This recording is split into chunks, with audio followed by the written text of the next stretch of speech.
This is so weird. I also feel so awkward. Hi you guys, it has been so long since I have uploaded anything onto this channel. I started my channel a year ago with the intention of coming out with a new video every month. I think I posted like 4 or 5 and then completely ghosted you guys. I've had some time to reflect on 2025. There were a lot of things that happened in my personal life that I feel really affected me and changed me as a person. I have done a lot of self-growth, want to continue to, but another thing that I really want to do is to continue to put myself out there. I turned 28 last year. I have achieved a lot in my life and I'm so proud of those things, but for some reason I feel like it's over. And it's not over. There's a lot of things that I dream of doing and I just think about it and I actually don't put in the effort or the work into doing those things, and I really want to change that this year. I don't want to keep waiting for things to happen. I need to start doing it. I am looking forward to so many things this year, and this is one of those things, is to post on YouTube, but just to inspire myself, inspire others, because 28 is not the end. Sounds so ridiculous saying that out loud with that mindset for like the last year. But let's chat. Let me give you guys an update on how the year went. Okay, personally, I had a lot of family stuff go on this year and it made me realize how important my siblings are to me. Like, I already knew that they were very, very important to me, but this year hit hard. It made me and my fiance come to a goal to move back to the Seattle area. So that is something that is a huge goal of ours this year to make happen. I also accomplished a goal, which was going to the dentist. Pat on the back. Very proud of myself for doing that. That was like a huge hurdle for me. I just want to continue to make sure that I am the best possible version, the healthiest version that I can be going into 2026. I also met 2 of my book besties from Bookstagram in real life last year, and that was literally the highlight of the entire year for me. It was so surreal meeting your friends that you've talked with on the internet for so long. I'll put them here. Kaylee and Rebecca. Rebecca stayed with me at my place for almost a week and we had so much fun. I dream about the days that we had together and I miss you so much. Same with Kaylee. Kaylee and I had like a day date in Seattle and it was so much fun, and I'll just put photos here. It's just try not to cry, but I love them so much and it made me realize that I really need to put myself out there again and get to know more people around my area and socialize more, because that filled my cup so much and I just miss in-person relationships as much as I love being a hermit in my house all day. I really do crave that interaction and that friendship and those memories. Now that I will be moving closer to the Seattle area next year, that is going to be one of my goals for 2026, is to build those genuine relationships with people and get to know more people instead of just being alone in my room all day with my dogs. And as much as I love you, honey, we both need to socialize.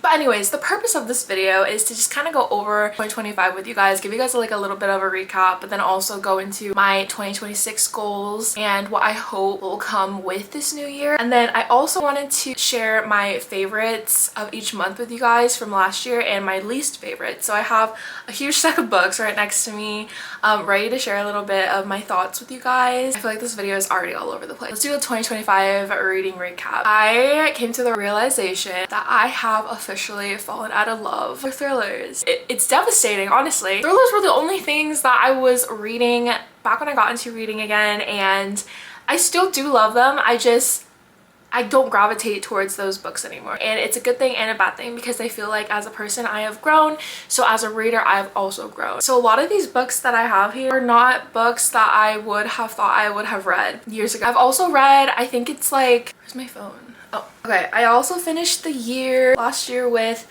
I think it was like 125 books read, which is crazy. Oh, 123. So that's pretty dang good. Honestly, I want to say that this year was one of the best reading years for me. I have read so many different genres. I started so many series and books that I was so intimidated by. I am very happy with my reading journey this year and I just can't wait to see what I end up reading next year. And then I also did set my Goodreads reading goal to 75. I feel like that's a doable number. I set it to 75 and then I actually thought about it and I was like, you know, I actually just want to get to 300 books read. Currently I'm at 258, so what is that? I have my calculator app out. Is it 42? Is it 42? I'm gonna be so proud of myself. 42. I also have tried to be really intentional with my book buys because if you see these bookshelves over here, they are packed from top to bottom. And I also have 2 other small bookshelves that are just like literally all of my thriller physical TBR books.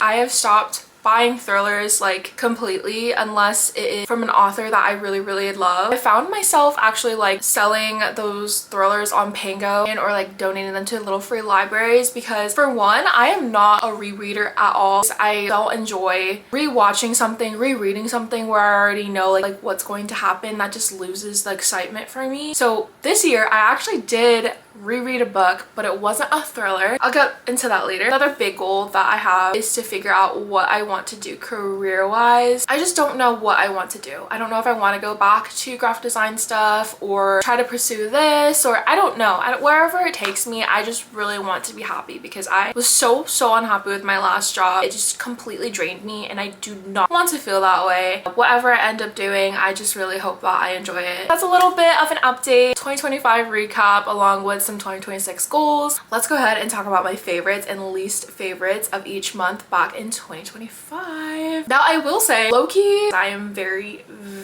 bad at explaining what goes on in books. It just kind of comes out like word vomit. Like there's a lot of things I don't remember. I have kind of a bad memory, a very bad memory. And so a lot of these books that I'm looking at, I'm like, damn, what even happened in these books?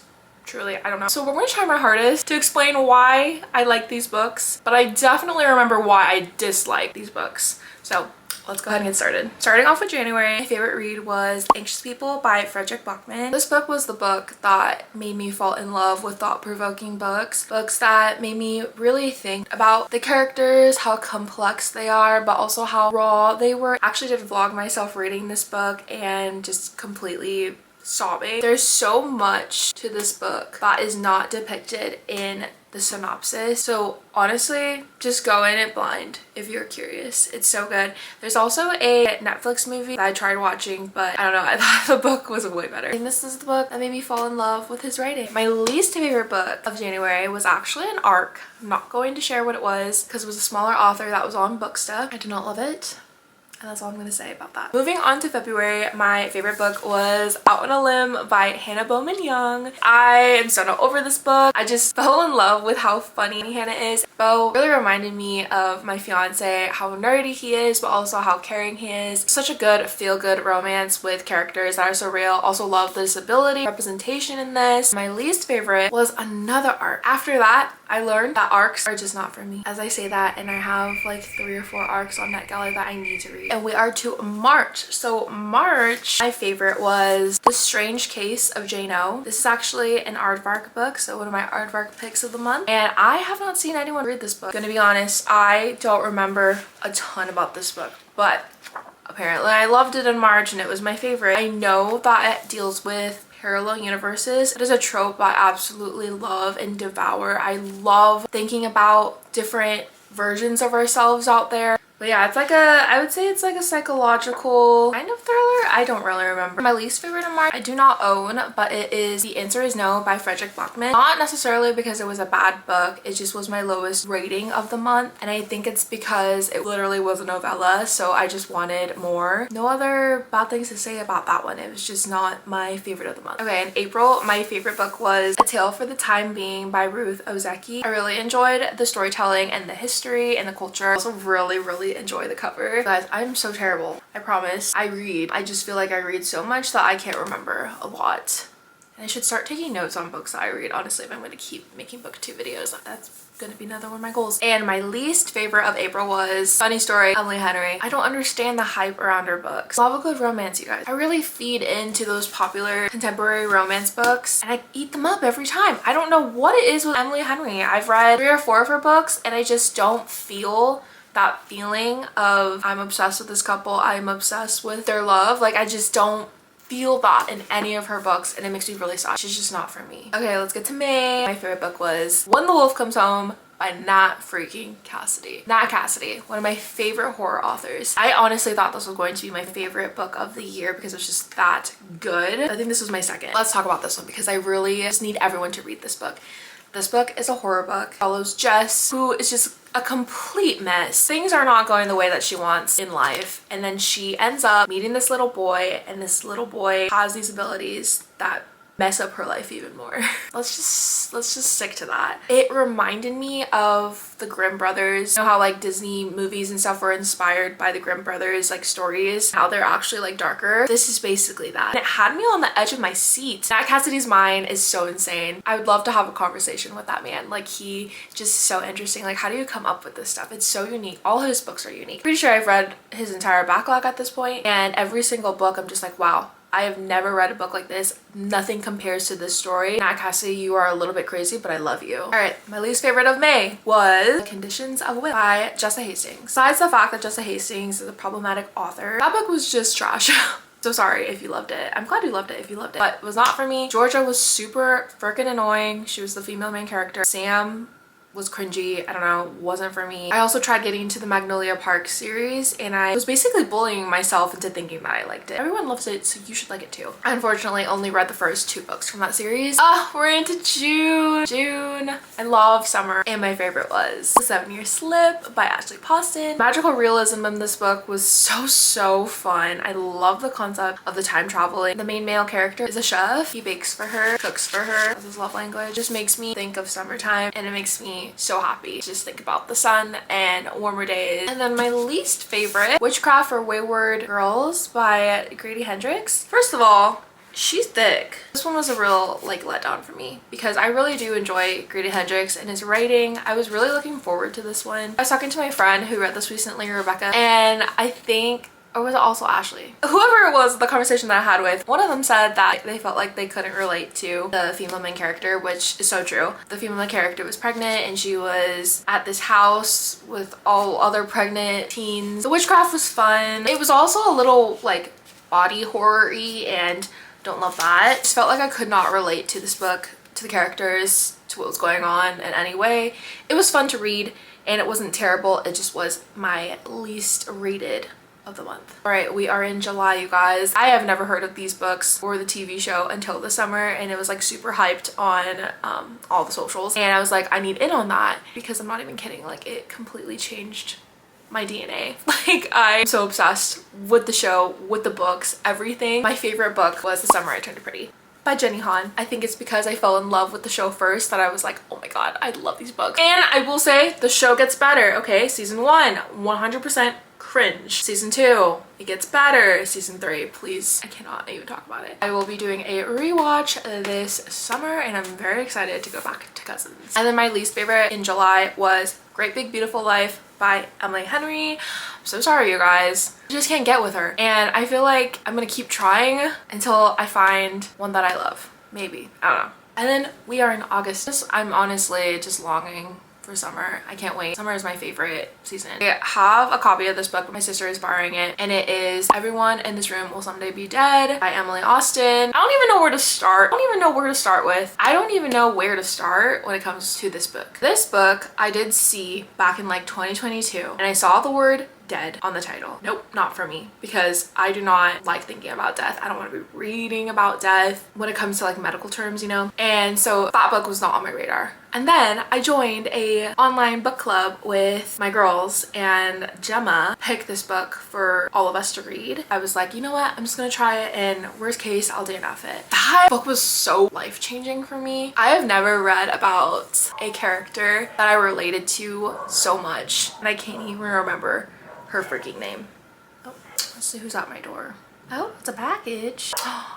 It is a package. I gotta go get that. Gilda. Her name's Gilda. Gilda is just a very anxious girly. I don't think I've ever read about a character so unhinged and anxious as she was. And I loved that. I love that so much because I felt completely seen, and I feel like that sounds a little bit crazy. If you've read the book, her intrusive thoughts were just so relatable, and her worries were so relatable. I don't know if that's concerning or not, but it was so good. And that was my first ever reread, and it was worth every second. I just love Emily Austen's writing. And then my least favorite in the month of August was So Thirsty by Rachel Harrison. I really like Rachel Harrison's writing. I do kind of like how nonchalant she is and like weird and funny. A little dark. But I just don't think this book was for me because it was about vampires, and I really don't care for vampires or really monster books in general. But yeah, it wasn't bad. Again, just my least rated of the month. Okay, now we are in September.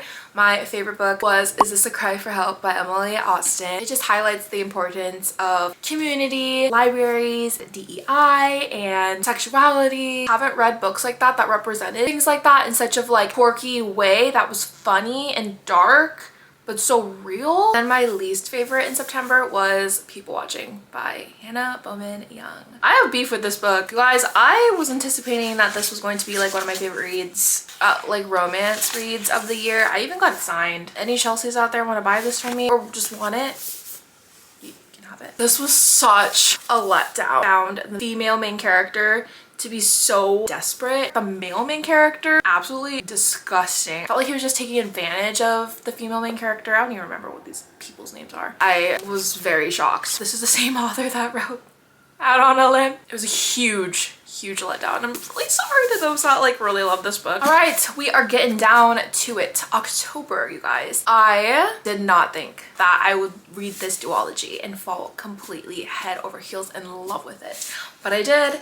And my favorite was Two Twisted Crowns by Rachel Gillig. Everything about this book I absolutely love. The magic, the characters, the atmosphere. Like, what do you mean these books have been sitting on my shelves for so long? I have a note on my notes app literally breaking down the whole magic system so I could fully understand what the hell was going on. When it comes to fantasy books, I'm just lost by page 1, honestly. I wanted to make sure that I understood, but like, there's a list, okay? There was no way that like one single detail was going to completely go in one year and out the other. I'm really excited because I just purchased The Night and the Moth this year, and that is a book that I really want to get to. My least favorite in October was Horror Store by Grady Hendrix. I'm actually a little sad that I have two least favorites by Grady Hendrix, who I love. I will say I really just bought this book because I thought it was fun.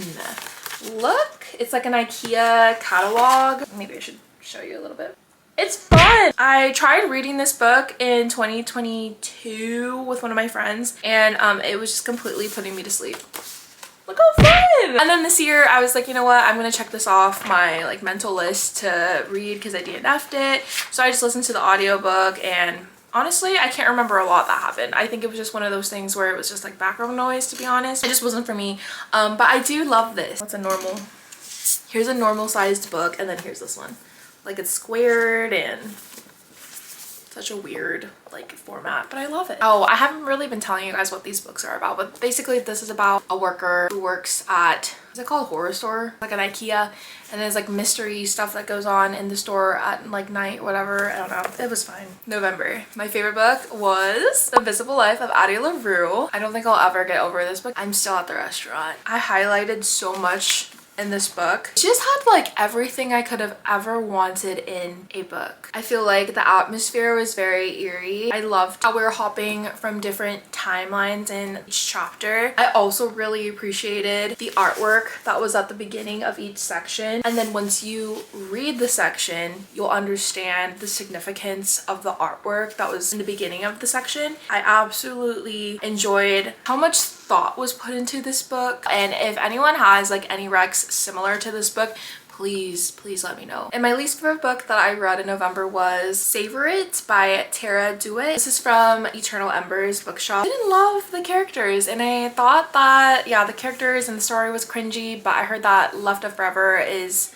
really good, so I'll definitely give that one a shot. Yeah, just not my favorite contemporary romance. It was fine. My favorite book in December was Nobody's Girl by Virginia Roberts. That book, that was her story, her memoir about what went down with her life with Jeffrey Epstein. If you are watching this, you should read it. It's very heartbreaking, and definitely look up trigger warnings, but I think it was very important to read her story. I believe that people silenced her. Learn about all like the disgusting things that people with power and money do to people in vulnerable states. It was such a difficult read. I think it's important for everyone to learn about, to read, and for her story to live on, and I really enjoyed the audiobook. And my least favorite in December was Grandma's House. I think I just read it because I needed like a short little like thriller, horror, whatever it was. It gave novella for sure, but it wasn't good. If you're trying to like hit a reading goal and you just need like a quick read, sure, why not, but like don't expect anything from it. Okay, you guys, we made it. Thank you so much for being here and listening to me yap. I have no idea how long this video is going to be, but if you did stick around the whole time, I literally love you so much. I'll see you guys later. Bye.